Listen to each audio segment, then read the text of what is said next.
Guys आज हम सीखेंगे बिल्कुल नई और ट्रेंडिंग रेसिपी पुल मी अप केक। देखिएगा इसको ध्यान से और ट्राई ज़रूर करिएगा।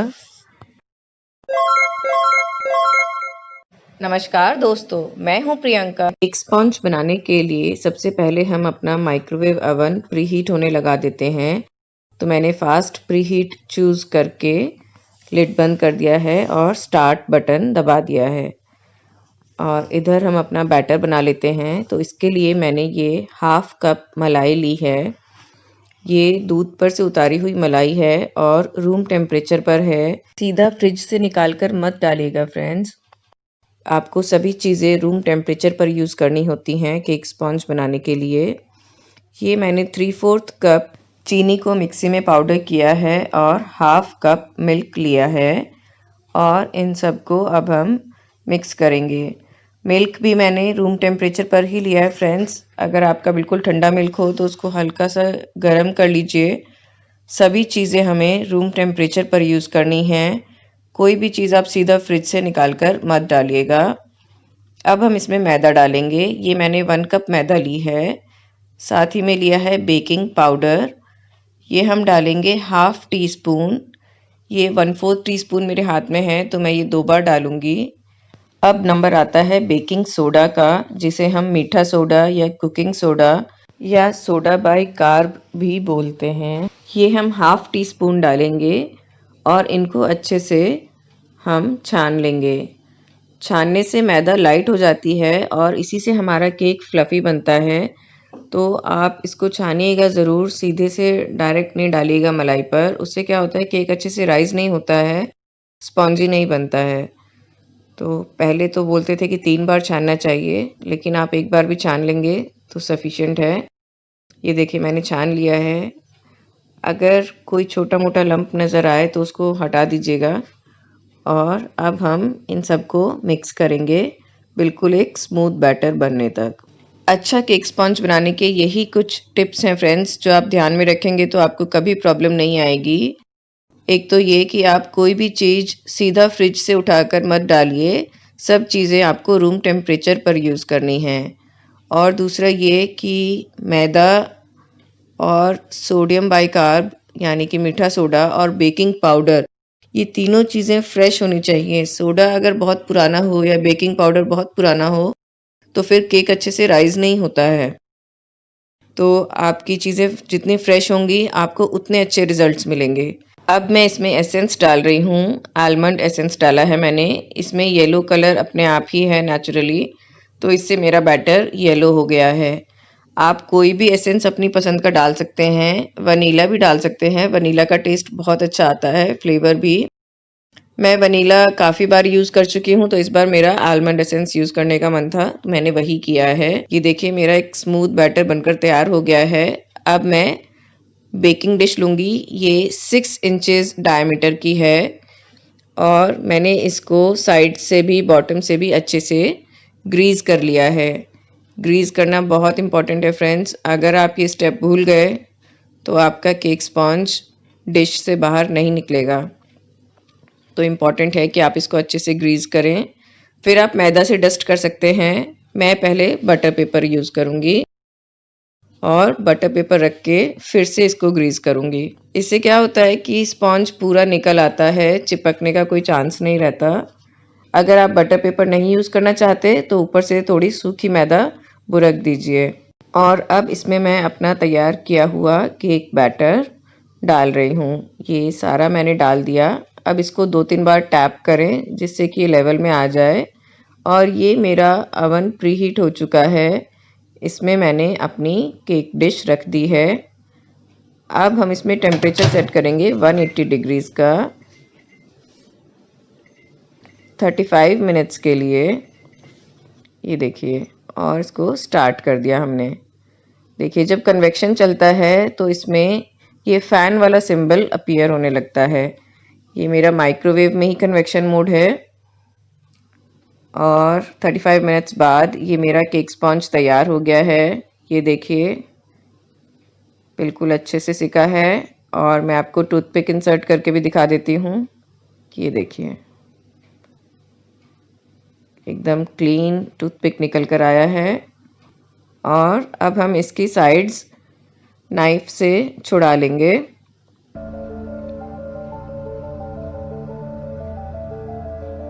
इस तरह से सभी तरफ इसको गोल घुमाएंगे जिससे ये अलग हो जाए साइड से।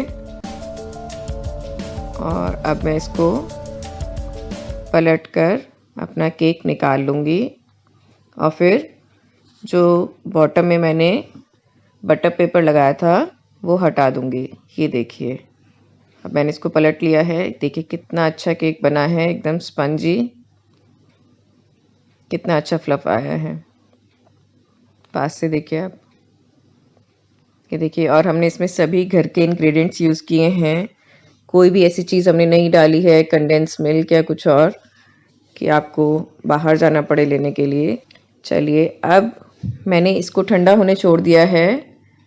मैं इधर पुडिंग बना रही हूँ पुल मी अप के लिए। उसके लिए मैंने 1.5 कप दूध लिया है और उसी में से मैंने 2 टेबलस्पून मिल्क अलग करके 2 टेबलस्पून कॉर्नफ्लोर डालूंगी और उसको थॉरोली मिक्स करूंगी। ये देखिए, 1 पहले डाला था, अब 1 और डाल दिया और इनको हम मिक्स कर लेंगे। ये कॉर्नफ्लोर मिक्स करने के लिए जो मैंने मिल्क लिया है, ये 1.5 कप जो मिल्क मैंने पैन में डाला है उसमें से ही अलग किया है। और ये हमें ठंडा ही दूध लेना होता है कॉर्नफ्लोर मिक्स करने के लिए। अगर आप गर्म दूध लेंगे तो उसमें लम्प्स पड़ जाएंगे, कॉर्नफ्लोर एकदम से जम जाएगा। तो आप ठंडे दूध में ही इसको हमेशा मिक्स करें। पहले से ही मिल्क थोड़ा सा अलग कर लें। ये देखिए, अभी भी लम्प्स हैं, तो ये नहीं रहने चाहिए। जब तक ये पूरे मिक्स नहीं हो जाएंगे हम इनको मिक्स करेंगे। और इधर दूध में बॉयल आने लगा है, तो अब बिल्कुल सही स्टेज है इसमें ये कॉर्नफ्लोर मिक्स डालने वाली। तो ये मैं इसमें डाल दूंगी, लगातार इसको स्टर करते हुए। ये देखिए, और इसके डालते ही ये पुडिंग मिक्सचर एकदम से गाढ़ा होने लगेगा। इसमें मैंने 2 टेबलस्पून शुगर भी डाली है। और अब हम इसमें डालेंगे white chocolate, milk chocolate 3/4 cup. इसको मैंने चॉप कर लिया है और इसको पूरी तरह से डिज़ोल्व होने तक हम इसको मिक्स करेंगे। इससे इसका टेस्ट एकदम चॉकलेटी हो जाएगा और केक बहुत अच्छा बनेगा।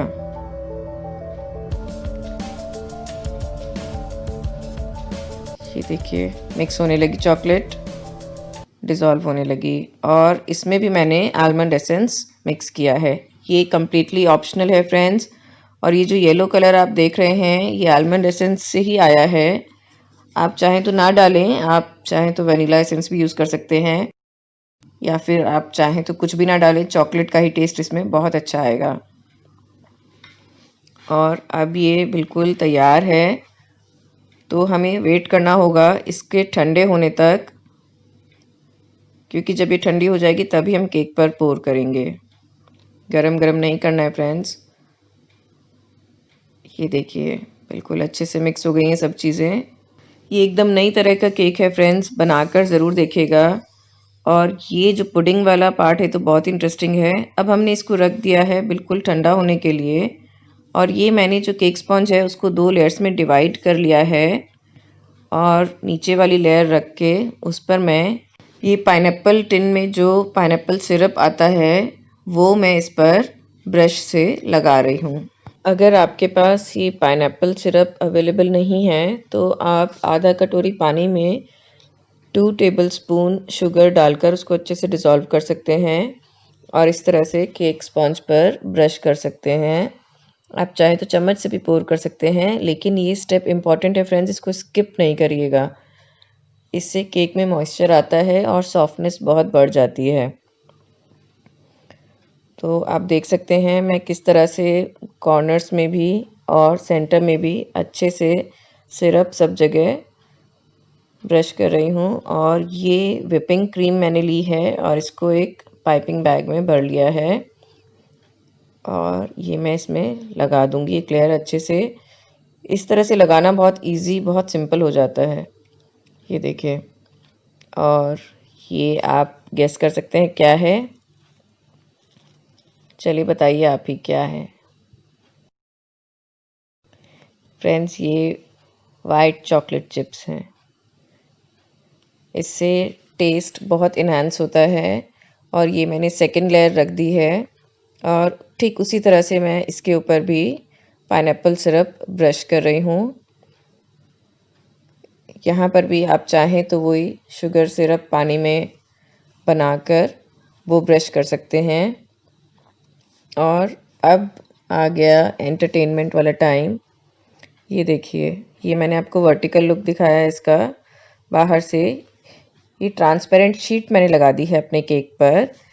ये OHP शीट है फ्रेंड्स, जो चॉकलेट मेकिंग में काम आती है और इसको ये A4 साइज़ की है। ये मैंने अपने केक के बाउंड्री पर सर्कुलर रैप करके 2 शीट्स हैं और उनको सेलो टेप से मैं जॉइन कर रही हूँ। और इसको पकड़ने के लिए मैंने अपनी बेटी की हेल्प ली है। ये देखिए, जिससे कि मैं इसको एक टाइट बिल्कुल रैपिंग दे सकूँ। अदरवाइज़ क्या होगा, हम जब ऊपर से पुडिंग डालेंगे तो वो लीक हो जाएगी, तो इसलिए ज़रूरी है कि ये टाइट हो बिल्कुल। ये देखिए, और डेकोरेशन के लिए मैंने ली है 10 रुपीज़ वाली डेयरी मिल्क।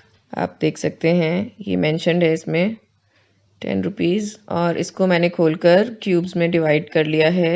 ये कुछ जुजुब्स लिए हैं मैंने। कैडबरी शॉट्स 10 रुपीज़ का पाउच है ये भी। जेम्स ये 5 रुपीज़। और अब हम अपनी पुडिंग पोर करेंगे। दोस्तों, पोर करते वक्त पुडिंग रूम टेम्परेचर पर ही होनी चाहिए, बिल्कुल भी गर्म नहीं होनी चाहिए। और ये हमने अपना सारा डेकोरेशन का सामान इस पर डाल दिया। और ये हैं चोकोज़, जो आप स्टार्स और मून्स की शेप में देख रहे हैं। ये सब चोकोज़ मैंने यूज़ किए हैं। और ये पुल में आप कितना ब्यूटीफुल लग रहा है। It's just wow. My heart is jumping with joy to see this cake. चलिए वर्टिकली देखते हैं। ये देखिए कितना अच्छा लग रहा है। It's so beautiful, so lovely and so tempting. देखिए मैं आपको स्लाइस दिखाती हूँ। बहुत ही अच्छा फ्रेंड्स, बहुत मज़ा आया मेरे को ये रेसिपी बनाने में। आप भी बनाकर ज़रूर देखिएगा और मुझे बताइएगा जैसा भी आपका एक्सपीरियंस हो। I would love to hear from you.